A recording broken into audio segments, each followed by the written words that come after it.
9 goals at the Tottenham Hotspur Stadium. In our running order, we've written down all of the goals, and it's very confusing to look at because there was 9 of them. Tottenham 3, Liverpool 6.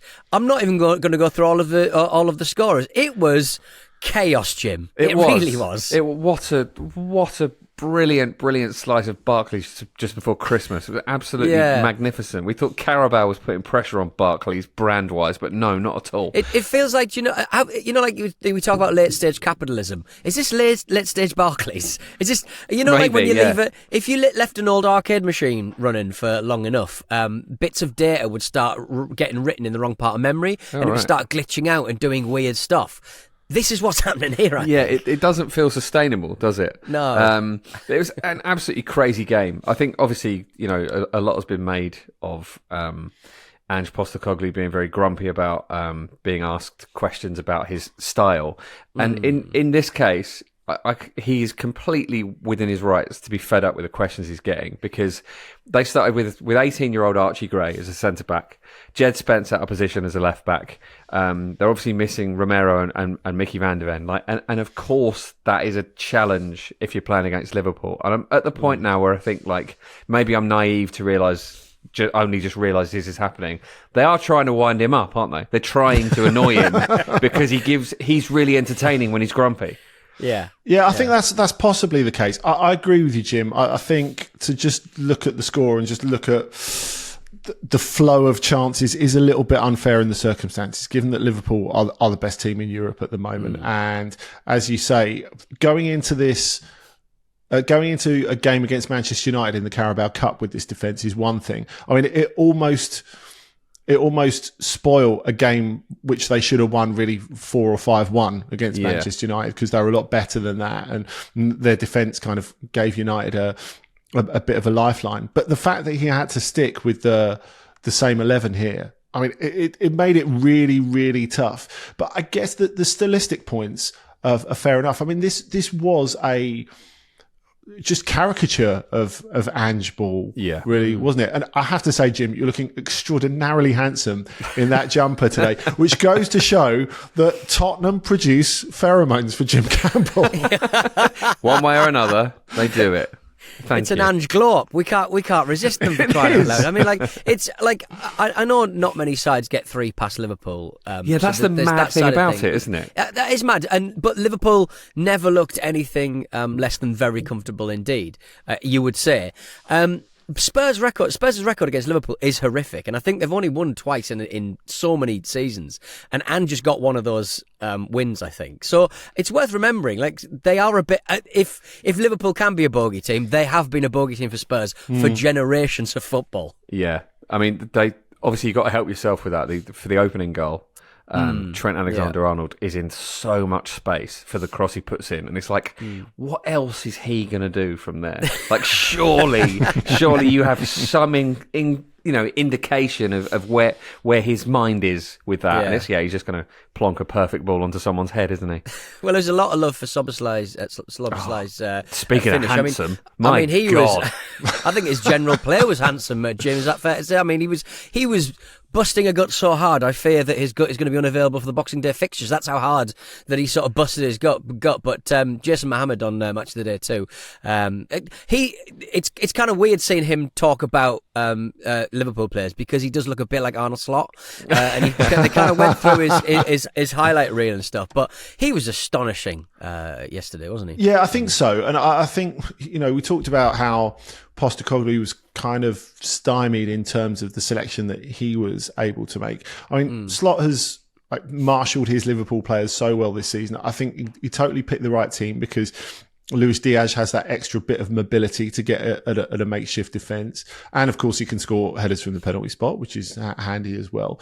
And then, as you say, Szoboszlai was ideal, really, given that what he does best. And, he's had quite a frustrating season so far, but what he does best is that burst from deep. Now, if your opponents defend really, really high and leave loads of space behind, it's horse faced with an open field. And especially if, as you say, you're looking like Colin Farrell in Phone Booth. I mean, what are you going to do, really? You're talking about me, Andy, yeah? You're talking about me. That's Yeah, that's exactly what I'm going for as well, to be honest. That's your vibe, yes. Come on. Yeah, come on.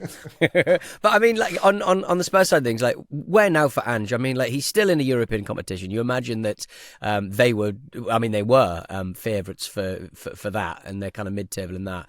The League Cup, possibly. I mean, Ramos won that and he got the boot the season after. Like, it's not a recipe for success, however much Ange says that he does win things in this second round. What next for him? Well, I mean, essentially, they've got to get players back, haven't they? They've got to get defensive players back to play at their best. Obviously, injuries happen to every team, and every team has to deal with it. But this is a particularly extreme amount in a singular position.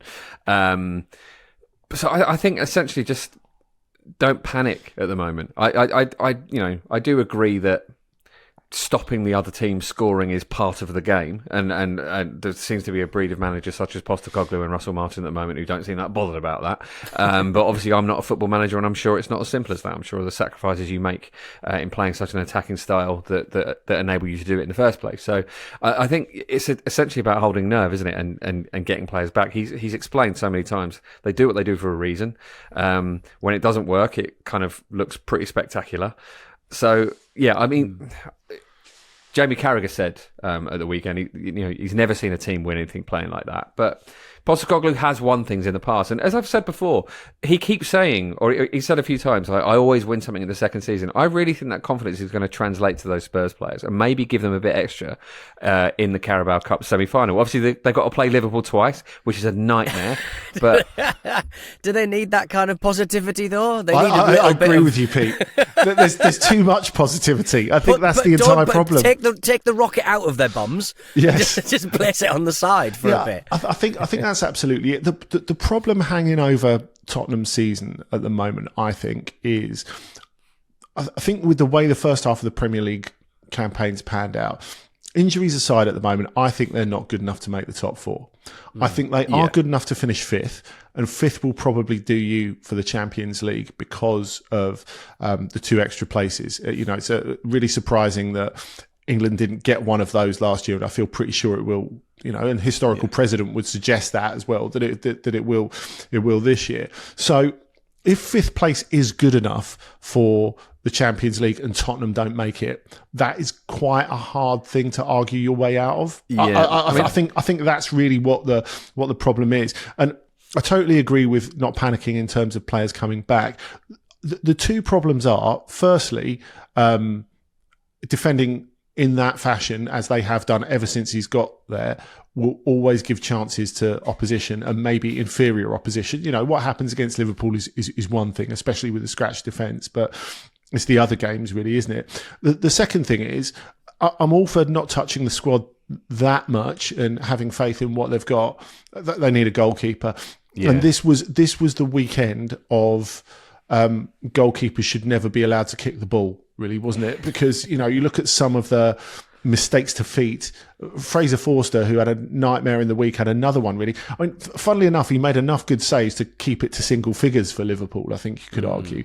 But on the other hand, before Luis Diaz even scored the opener, he nearly gave away a couple, didn't he? Just by looking an absolute liability with the ball at his feet. The press is back, baby. Yeah, the press is back. He's one of those goalkeepers who's, essentially a little bit older than the generation we see who seem to be really comfortable with the ball at their feet, and or where that's part of the coaching and part of the drilling. And it's like, it's just like it doesn't appear to be something he's grown up with, and it's a strange kind of hinterland some of these goalkeepers find themselves in. I also think in terms of individual performances, I think Radu Dragazin got kind of pulled about all over the place yesterday as well. So there's potentially some coaching to be done on that. Yeah, and I think, obviously, speaking of historical precedents, obviously the boss of Spurs has a reputation of not spending all that much money. But, I mean, last three windows, Spurs have been in the top 4 spenders in the league. Like they were. There was a rebuilding job to do. Money has been spent, and players like Dragosin have come in. Admittedly, a lot of the players have been quite young acquisitions. Was this kind of, Andy, a sticking plaster a bit too late? Is the squad just not at that world class level that gets you into the top 4 every season, or are these just players that need to be brought into the side and buffeted a little bit to become proper Premier League acquisitions? Yeah, I mean, I guess like some of those players, like say Archie Gray, for example, has been a little bit exposed by too much too soon. Maybe this will do him really good in the long run. I don't have a massive issue with Spurs spending over the last little while, and I think they've done well to not do what they did when Bale went and just go out and splurge a load of money. Although, of course, a couple of those signings turned out to be successful. Ericsson and Lamella, depending on your tastes and your whether you put entertainment ahead of success, as they seem to be doing at the moment. But I think it's fine to say that Ange Postecoglou is a coach for a certain part of the journey. He doesn't have to be the end goal. I think he's been great for them post Mourinho, post Conte.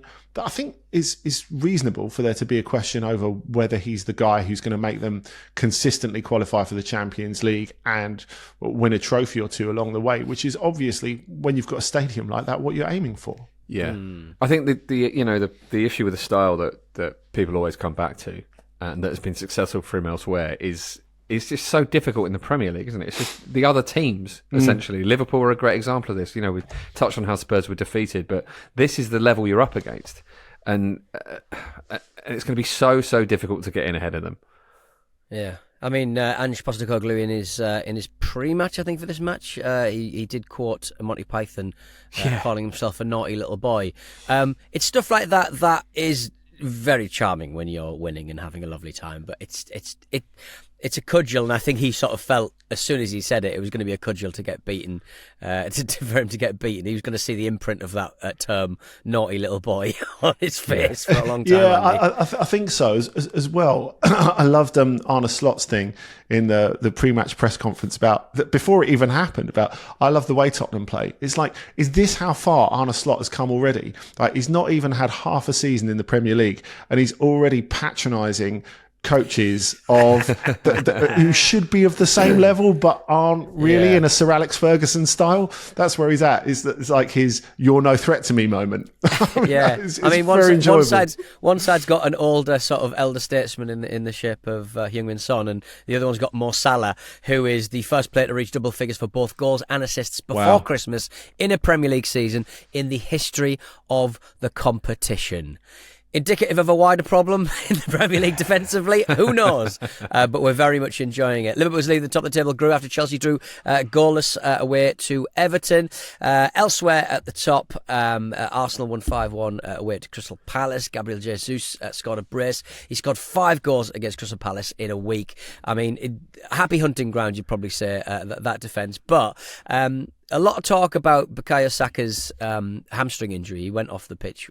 He left the ground in crutches, or on crutches rather. And they're all very, very concerned about what this means for Saka's injury and Saka's future in the season. Alan Shearer pointed out that Jesus' form is really, really important at this time, but it's not something you would guarantee at this point. I know he's gone through a bit of a hot streak, but he was very cold. I worry he might crack. I mean, losing Saka is obviously the main issue here, particularly with a really, really busy January coming up. I think there's maybe 9 games in January for Arsenal, and then you've got Champions League games in there. You've got a 2-legged Carabao Cup semi-final as well, some Man United in the FA Cup, some really, really massive games in there. So he's going to miss a lot of those, probably in the best case scenario. So that is frustrating, because he's essentially Arsenal's player with the best, most consistent output. So they're going to have to find internal solutions for that. I'm not sure what that is yet. It might be Jesus on the right wing, Martinelli on the left at the moment, because Raheem Sterling picked up an injury as well, so looking a little bit light there. But this is part of the challenge, isn't it? And it's going to happen to other teams given the density of this schedule as well. So brilliant win with a huge kind of asterisk over it because of that. But it is nice to see Arsenal being ruthless in front of goal again, because there's been a little bit of time where it's kind of looked a little bit stale and a bit unimaginative, but they were really clinical yesterday. And even at 4-1, Palace looked threatening.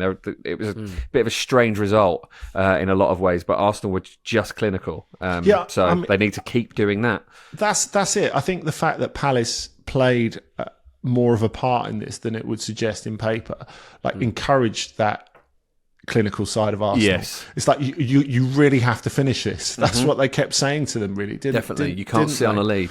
Yeah, exactly. And I think the way that Palace started, I mean, they looked all over the place at the back. They clearly missed Trevor Chalobah. I thought he's been really good in recent weeks, and I think that game that we were at the Emirates last week, they defended the set pieces very well.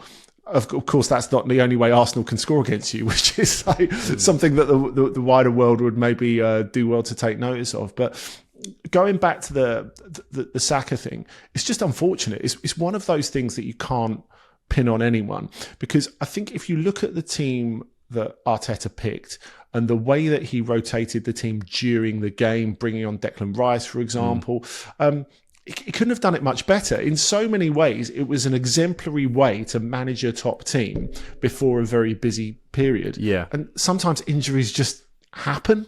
Injuries kicking around the Arsenal squad, Andy. Is this all about the players, let's just say, performing elsewhere? There's a lot of pregnancies around the Arsenal squad. Mikel Arteta was asked in his press conference why all of his players' partners are getting pregnant.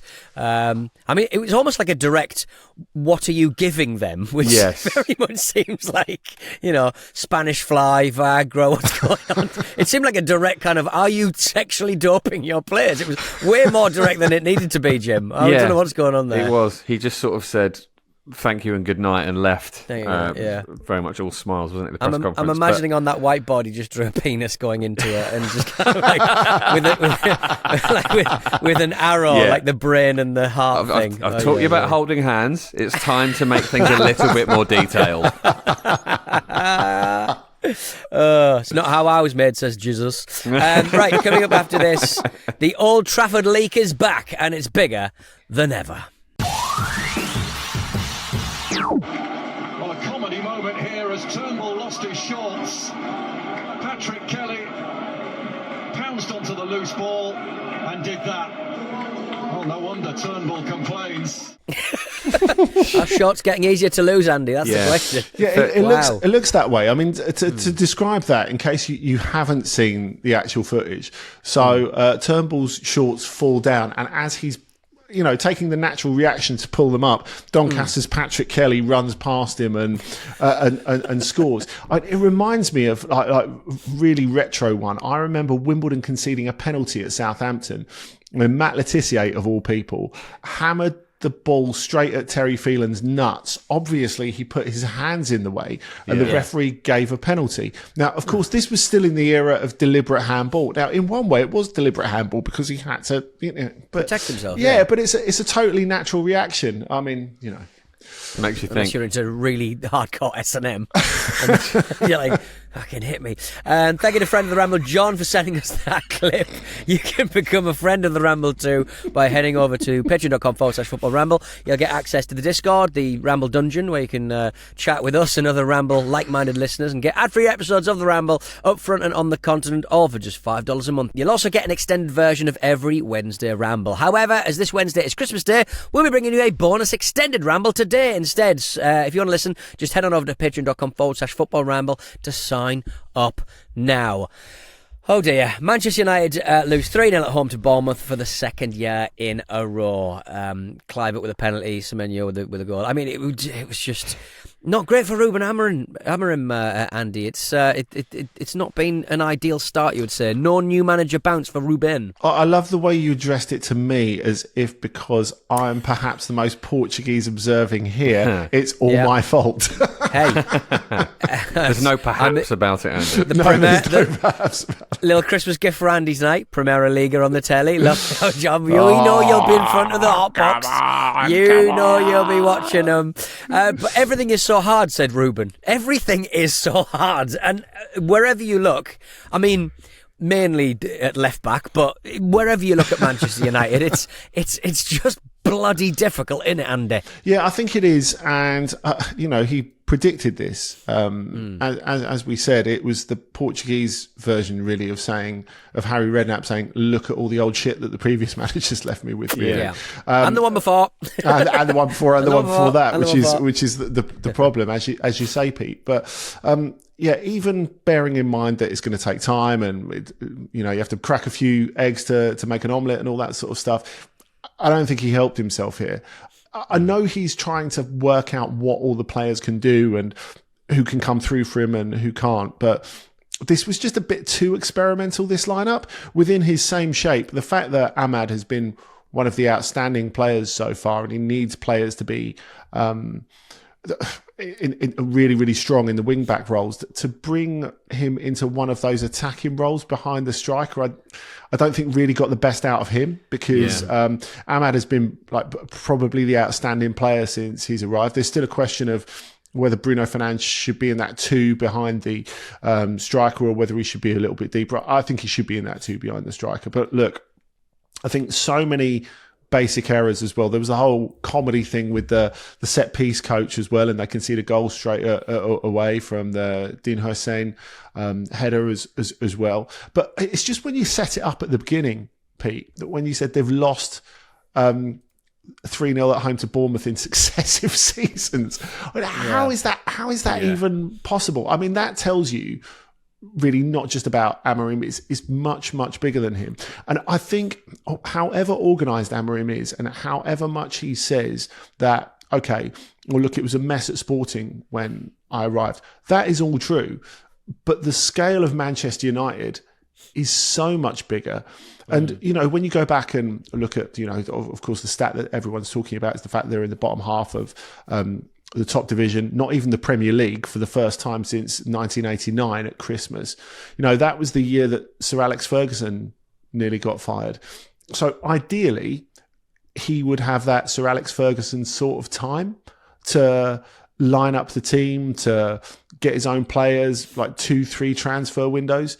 Is that really realistic at Manchester United? And is that really realistic under Sir Jim Ratcliffe, who kind of wants everything done now? I mean, what do you do as manager of Manchester United at this point?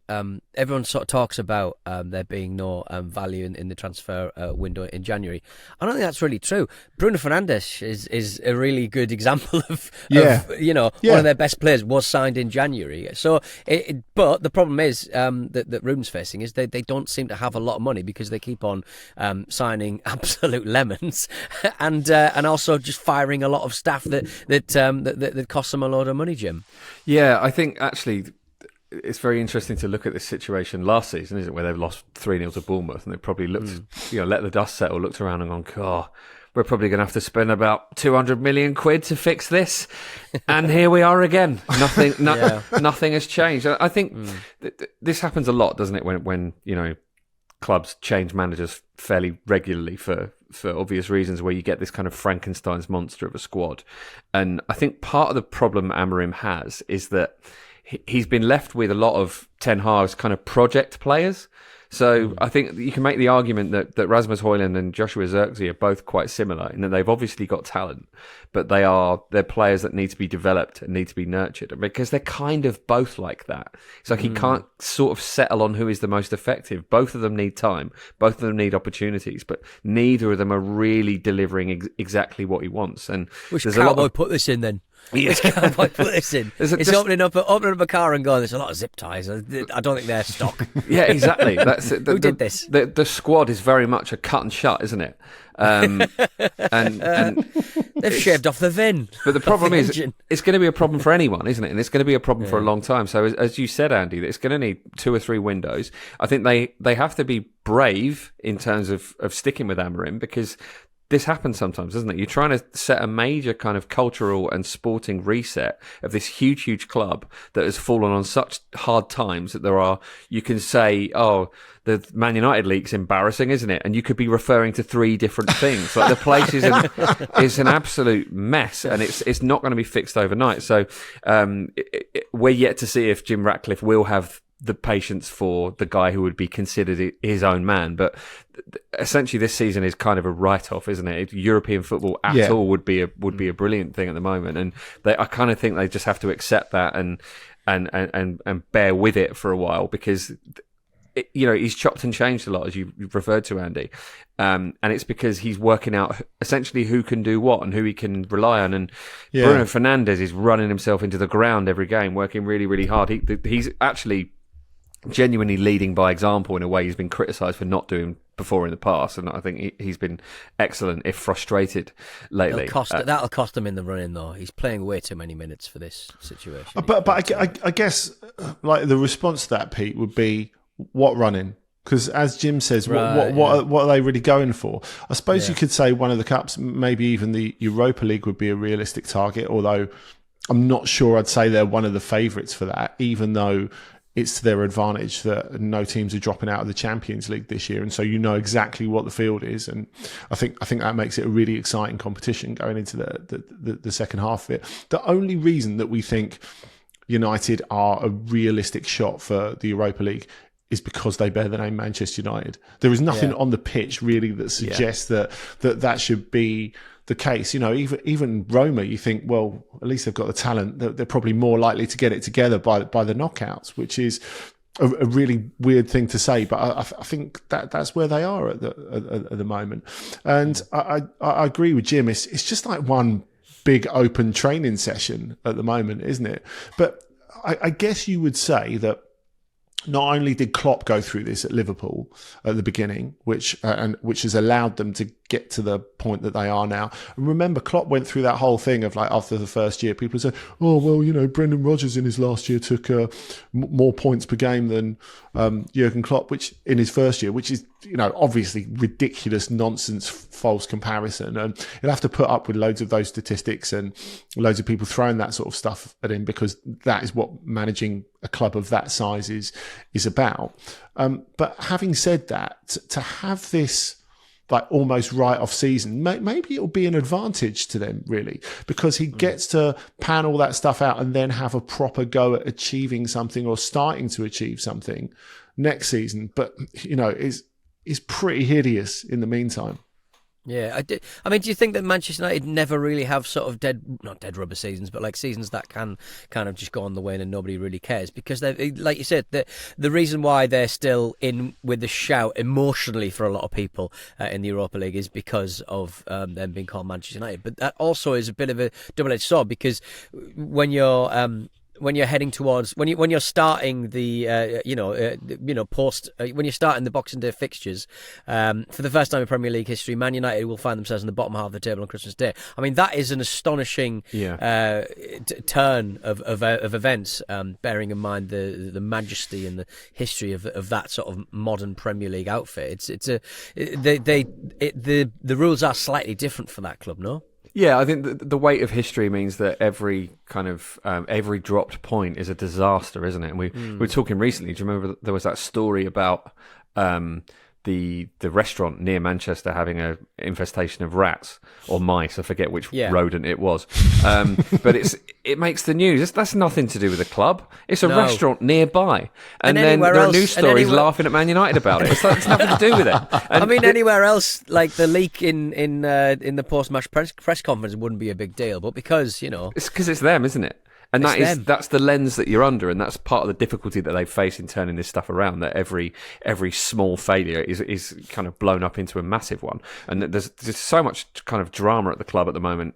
Anyway, that it's going to be a multifaceted job for Ruben Amorim. And I have to say, I think with some of the off-pitch stuff, he seems to be doing it really well. He seems very calm, seems very measured.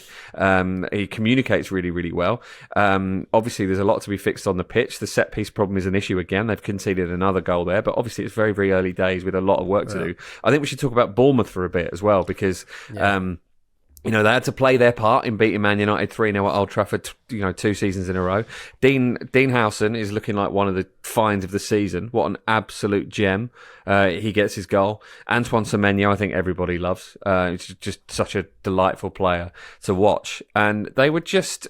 They were good for it, weren't they? They just play with kind of a lot of joy. Actually, Bournemouth. They work really, really hard. They're a very fit team. You can see that they're very well coached, very well drilled, and it's just the absolute opposite of what you saw from the home team, really. But in terms of keeping your nerve when you know you've got the right man in charge, it seems ridiculous, or it will seem ridiculous to people saying United need to take lessons from Bournemouth, but they do actually, because if you think when Iraola first arrived, he had a really difficult start. They definitely thought about firing him 2.5 months in. There's no doubt about that. And there was a sense that actually the players didn't really get what he was saying to them on the training field for the first little while. And you wonder if Amorim's kind of in the same place. As if he's speaking a more refined language and they've got to learn the grammar. And I think that was the case with Iraola and Bournemouth as well. And them sticking with him has proved to be completely the right idea. I mean, it would be amazing if Bournemouth qualified for European competition. Yeah. But I think when you look at it, it's not completely beyond the realms of possibility, because it's not just the results, it's the performances, it's the way that they're obviously so well coached. And that was the feeling I had from this game. Here is a guy who's had his hooks in his team for a couple of years now, and everyone completely gets it. And from someone who's, it's like they're like Man United players are like they're 2 minutes into a Michel Thomas language course. That's sort of what it's like, really, isn't it? Well, this result does take Bournemouth, as you said, up to 5th in the table at Christmas. Not too shoddy. Let's hope they're there or thereabouts at the end of the season. Just for the neutrals. I'm not getting partisan, but just for the neutrals, guys. Our live score bet came in. Yes. Aston Villa 2, Man City 1. We predicted Villa to win, Jean Duran to score over 6.5 corners, there were 9, and over 2.5 goals. Again, one of those kind of results where Aston Villa's performance, Aston Villa's result will be overshadowed by Man City's poor run extending to, sort of cigarette paper thin skin. 1 win in 12 games. They're now 7th in the table, 12 points behind Liverpool, who also have a game in hand, and Villa, with that result, takes them above Man City into 6th. Yeah. I mean, it's been an astonishing season when it comes to Man City. I think we all kind of expected Man City to stick on the afterburners post-Christmas and get up there or thereabouts with Bournemouth. But they're just not managing to do it. They're looking very, very listless. They're looking very, very creaky. And Andy, is this just successive arrogance from Man City, not replacing players when they've needed to, feeling like they've always got another square peg to put in a square hole once a big player leaves? What's going on here? Yeah, I mean, obviously the Rodri absence is huge, but you can't just put it down to that. And that they have been brilliant, Manchester City, over the last decade at replacing players who normally leave permanently, who you think are irreplaceable, who turn out not to be irreplaceable as well, be it Aguero or Fernandinho or whoever else. But I think here you've just got this overall torpor in the squad, really. And I think clearly there's mental and physical fatigue there.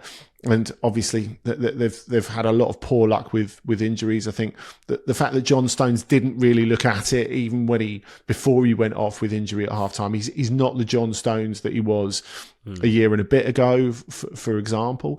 And I think it just goes to show that even the very best players in the world are subject to dips in confidence. And, they're really bottoming out in terms of that at the moment. They never looked like they were in this game. And I think 2-1 really flatters them in terms of the way the game went. And, Villa have had their problems this season in the Premier League, but they just sense that vulnerability. And all teams, I think, sense that vulnerability at the moment. But in terms of the surreality of it, Pete. I totally agree because, I feel as I get older, I feel fine about my own age. I don't feel fine about other people's ages. So, when you have a workmate that all of a sudden goes over 40, you're like, how can that be possible? Or your eldest son's 13 and stuff like that. You're like, oh my God, how is this even possible? The thing is, I think it's not so much what's happening to Manchester City, but then you look at the Premier League table and you think, hang on, they're 1 point in front of Newcastle, they're 4 behind Forest, all that sort of stuff. It's just, it's really hard to see how they put the brake on it at the moment because they seem completely out of ideas in how to do so.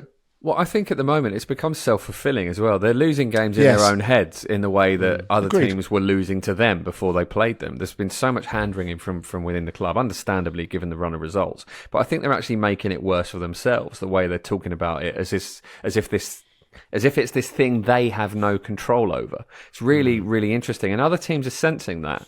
And other teams are actually enjoying playing them at the moment. There was a point in the second half, around the time, before and including the time where Villa scored their second goal, they were visibly just having a brilliant time, just enjoying kind of slapping City around a little bit. And, everybody's wanted to do that for the last 8 seasons, effectively. It's like since Guardiola's been there, apart from maybe his first.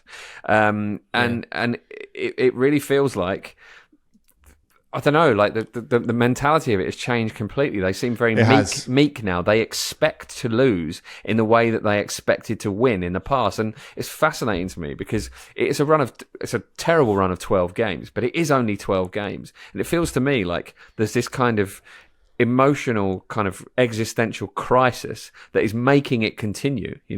Each game is a game of football that you can go out and try and win, and they've got the more experience of doing that than anybody in this league, possibly in Europe, and yet it seems to be something they can't kind of look in the eye.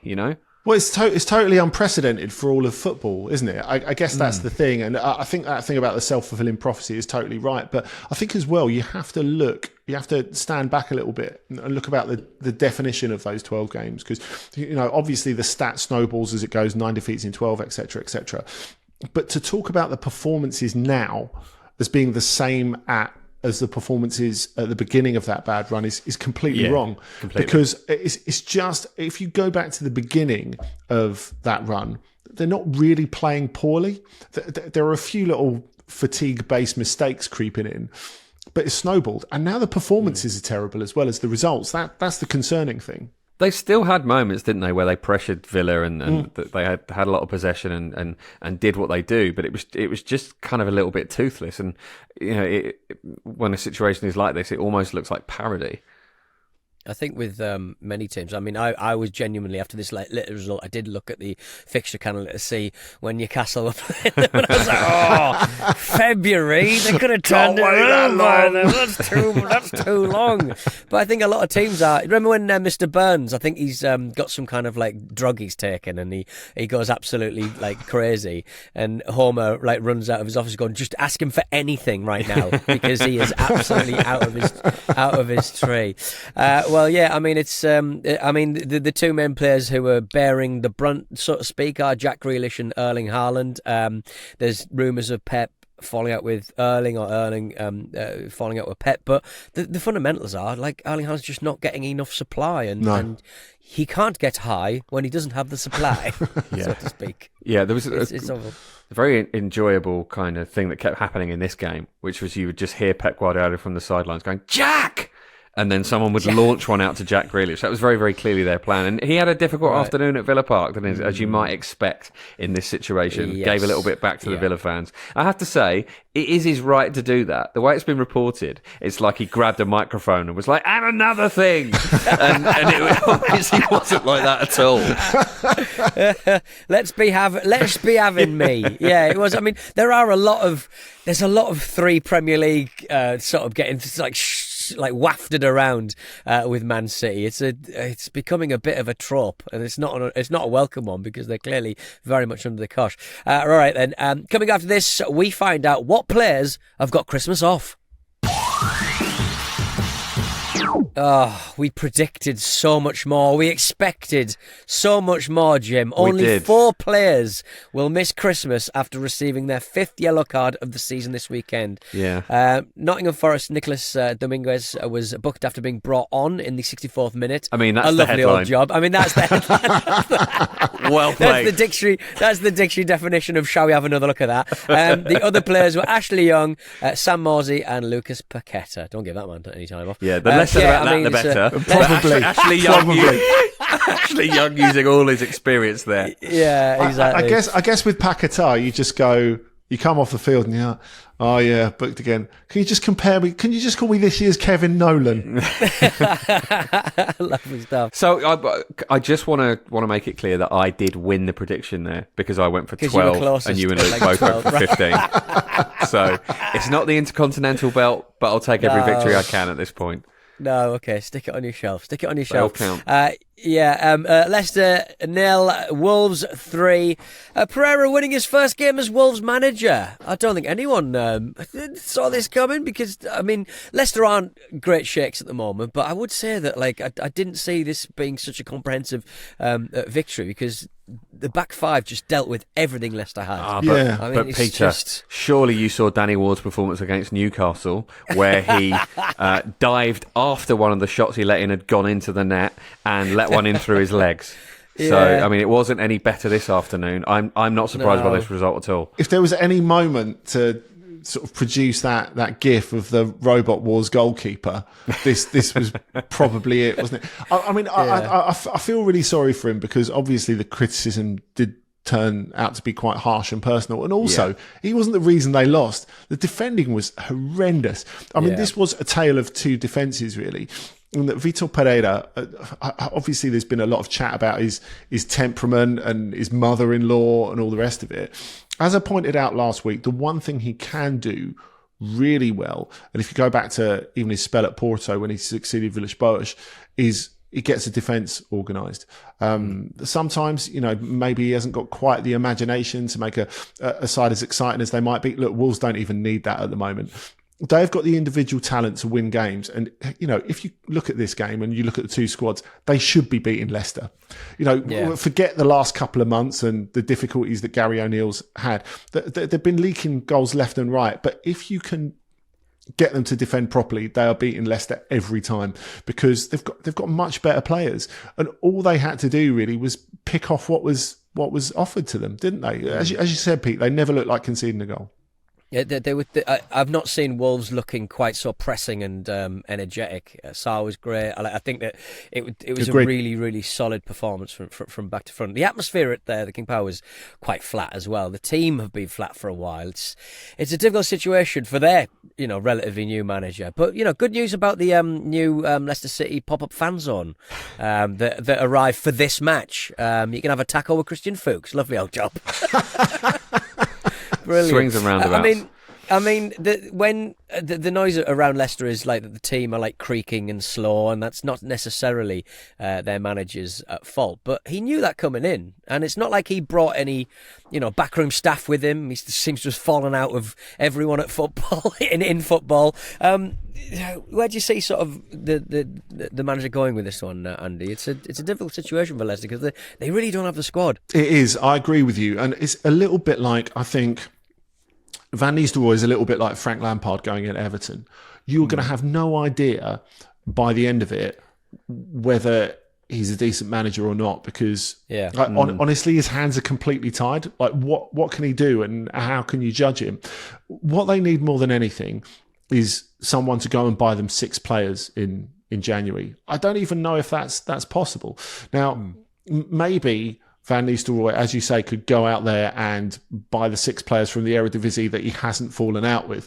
And that might be a good start. But, we're talking about really being creative. And, going back to the goalkeepers, and I don't want to get on Danny Ward, but we were saying a couple of weeks ago how Hermansen is going to get bought by a bigger club at the end of this season, simply because he's having one of those seasons where you're behind an absolutely terrible defence and you make a load of saves, which really is what keepers are meant to do. Obviously he's a good shot stopper, but he'll end up probably getting picked up by a team that he's quite unsuitable for, because people will go out and see him making loads of saves and think, oh, what a keeper. Yeah, we should get him on board. So it will work out for him. But I think it's really, really hard to see Leicester getting out of this personally.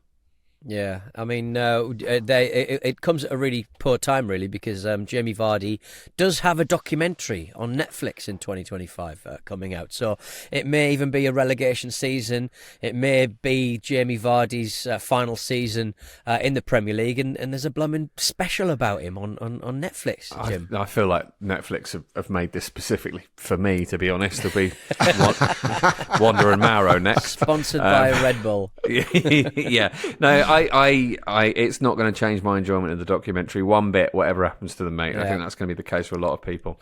He's a sort of Beano character come to life who became a professional footballer. He's Billy Whiz. As discussed, he's Billy Whiz. There was a point where he thought about quitting football to become like a club rep in Tenerife or something like that. Yeah. And there was a time around 2016 when everyone was saying, it's like, have we entered the darkest timeline? Has something happened to the fabric of reality that's made all this weird stuff happen? It's that. It's Jamie Vardy staying as a footballer, winning the Premier League, and then bang! Everything goes weird. That's my theory. Definitely. I would have preferred the documentary on him as the club rep, to be perfectly honest. Yes. Well, but as we're stuck with this, I'm a little bit worried that as Leicester are making him play every single game, he'll be too knackered to turn up for the Premier. Oh, he'll be there, mate. He's got the Red Bull for that. They'll have to wheel him down. Well, Southampton have got a new manager. They've just appointed Ivan Juric, who was sacked by Roma in November. Andy, any good? Is this useful? Well, the thing is, people are going to judge him on the Roma spell, which he was never going to succeed in, because they spent a load of money, fired Daniele De Rossi after 4 games, and then parachuted in this guy who just happened to be free and had decent Serie A experience. He was completely unsuited for the job, and all the players made it clear from minute one, and the fans, that we don't want you.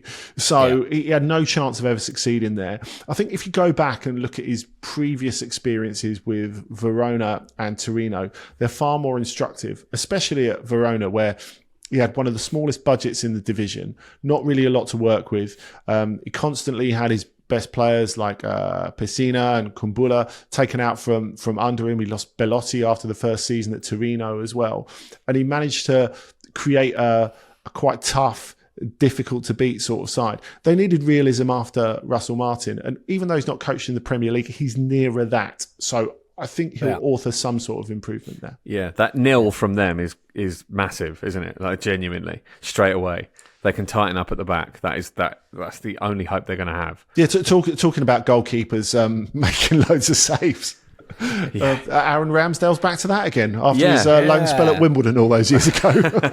busy, baby. He had that special glove, didn't he? Did you see that? Yeah. Because he what was that? I didn't see this. So he broke his finger, which is why he's been out for a little while. So he had a glove with like Two one massive together. finger on it, so he could have the fingers taped together in it. Looked really weird.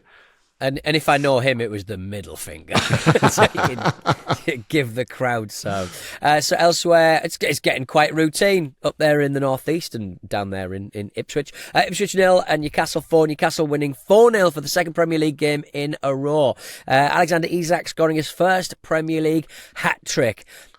I wouldn't say he's a streaky player, Isak, but you know when he's on one. Yeah, Andy? oh my God. Oh yeah, for sure. And I think to describe him as streaky is not unreasonable. Like Eddie Howe was saying how he's one of the most clinical finishers in the Premier League, and I thought, well, okay, he's one of the better strikers in the Premier League. There's no doubt about that. He's fantastic, and I think clubs who've got more chances of winning trophies would want him, and that's fair enough. But even in this, he managed to miss a 1-on-1 with Muric, didn't he? And that is very much part of him. But I think the big thing for me with Newcastle at the moment, they've had a really good week, is you bear in mind the pressure on Eddie Howe at the start of this week as well. After they just got hammered by Brentford, they had the Brentford game in the Carabao that they really had to win, because I don't want to talk about it defining his tenure, but the fact that they've got to another semi-final has taken a little bit of the pressure off him. I think there's no doubt about that. And they won Brentford that didn't turn up in that second match either. No, they didn't at all. But I think, I don't know about you, Pete, but I think the big difference is Sandro Tonali's a starter all of a sudden. Yeah. And they look a completely different kettle of fish with him in the midfield. And at the time where I think Man City are circling around the Bruno sort of situation, a lot of Man City fans, supporters are talking about, we have to go out there, we have to get Bruno. Perhaps they haven't watched that much Bruno this season, but it is starting to click into gear, the Bruno-Tonali kind of relationship a little bit. The last couple of matches, a little bit of green shoots there. I don't think Bruno will be the biggest in the world if he generally goes, but he will have to be replaced with something up there with someone of that calibre. It's an important time for Newcastle starting firing, because they need investment financially to turn those kind of fringe players into decent sort of candidates for starting matches, and therefore I think they need to extract maximum value out of players like Bruno, if indeed that we're going to lose them in Newcastle United, they're going to lose them in January. Is that fair? Well, yeah, I think if you were going to, I don't know if they need to sell someone in January, but if you needed to sell someone in the next couple of windows, I would rather sell Bruno than I would sell Isak or Anthony Gordon. Yeah. And I think Tonali really taking the bull by the horns is part of that. I mean, personally, I wouldn't be against him playing a little bit further for Newcastle, because I think he's a better player of the last pass than Bruno Guimaraes is. But having said that, they've stuck him in front of the defence, and he looks much better at that than Bruno Guimaraes does. So already, I think if we're going to credit Eddie Howe, this is probably the moment, because at the start of the season, there was a clamour, particularly amongst the fans up here, saying, why isn't Tonali starting all the games? Well, he'd been out for a year, so I think you have to kind of drip him back in anyway, especially as he's still, in terms of being actually on the pitch, getting used to English football. And I think the way that he's played in recent weeks has probably suggested that Eddie Howe's got it pretty much spot on, really, in terms of giving him a little bit, keeping him angry by just out the team. And now he's ready to attack it.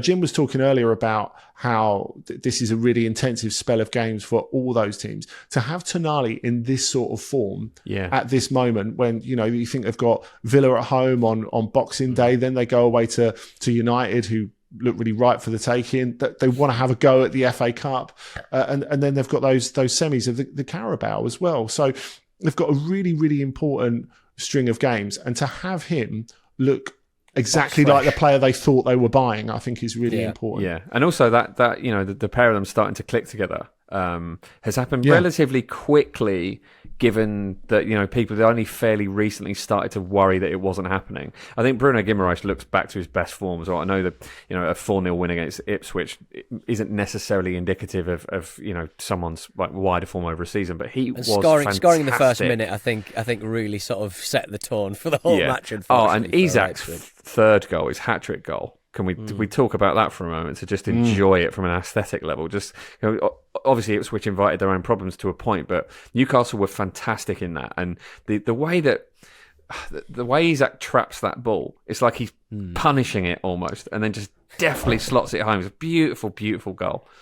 It was, but as well from an Ipswich perspective, really disappointing. And again, we were talking about goalkeepers and giving away goals. Murich's involvement in the third goal, that Isak's second, it surely is the straw that breaks the camel's back, because he's had quite a few of those this season. And any good saves that he does make, and he's obviously capable of making them, are completely negated by the ones that he's just given away. Ipswich are not in a position where they can afford that. That completely folded the game. And I think, you look at a team that's had an influx, or a club that's had an influx of a lot of new players, and you think, from a logical perspective, normally you would say, don't go mad in January. You need those players still to bed in. And Ipswich do look, and have looked through the first half of this season, like a set of players who are still getting used to each other. No, I think that's normal and natural. But again, green shoots as well. Like there have been kind of, but their league form just can't continue being this bad. Yeah, well, I think the thing is, if you look at this result, actually, it's a bit of an outlier. The whole problem is they've been competitive in all of these games. They've rarely been belted. I mean, there was 1-4-1 at West Ham, and at Manchester, which was probably the other odd one out, and at Man City, which can happen, because Man City way back then were pretty good. But I think when you look at what Ipswich need to do in January, they definitely need to buy a new goalkeeper. There's no doubt about that, and they need to do a few things in the January window. because it is still a continuous process, because it's almost unprecedented to have a team that goes from League One to the Premier League in the space of little more than a year. I don't know how you do ride that out, and there's no handbook for doing it. I think that the plus for them is they've got the best coach of any of the teams down there. I mean, that makes the difference, and that could make the difference. And I think because you have a clutch of quite poor teams at the bottom, I still don't think they're completely done. I don't think it's as hopeless as, say, like, I would rather have their squad than I would and coach than I would have had Luton's squad and coach at this point last season. I think the fact they signed Muric at all shows you the kind of market they're shopping in, though, right? Yeah, true. Because he looked like he wasn't, at the level required for the Premier League when he was at Burnley last season, and Ipswich only have so many options available to them, and that's likely to be the case in January again, right? Yeah, true. Yeah. Well, I mean, when Jacob Murphy is in that kind of form, he's a very direct, frustrating, limited footballer. But I do love him. What a smile. But what a smile. Pete, can I ask you, had you completely forgotten that he played for Norwich until he got booed every time he got the ball? Yeah. You do forget him and his brother's Norwich exploits back in the day. Yeah. It's lovely to see. But my positing that Newcastle never try when they aren't on the telly. They have won 3 games, scored 11 goals in a week, and only one of those games was on the television. There you go. So, wow. there you go. Your campaign's working. It was on Sky. Yeah, it was on Sky Plus though. I mean, Sky Sports Plus, which is hard to find.